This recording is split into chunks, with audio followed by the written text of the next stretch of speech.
Hi, this is Hi. here with my mom, and she's preparing to sing Du bist der Ruhe by Fanny Mendelssohn with her wonderful, talented friend, Marianne Sadilek on Monday. So we've been practicing it, haven't we, Mom? Yes, we have.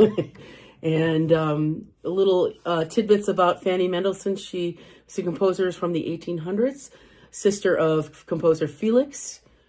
She went to music school with him, and their music teacher said about her, this child is something very special. But she was limited by the attitudes towards women of the day. Her father wrote to her, music will perhaps become his profession, while for you, it must only be an ornament.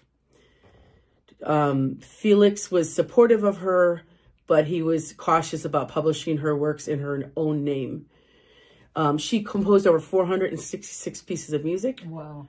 And the piece that we are singing, Du bist der Ruhe, You Are Peace, which has been said by other composers, is about the deepest love and peace won, yes, from that person who they've connected so deeply with, and that their essence and energy relieves pain of life. So this is the fabulous Marianne Sadilek playing the accompaniment.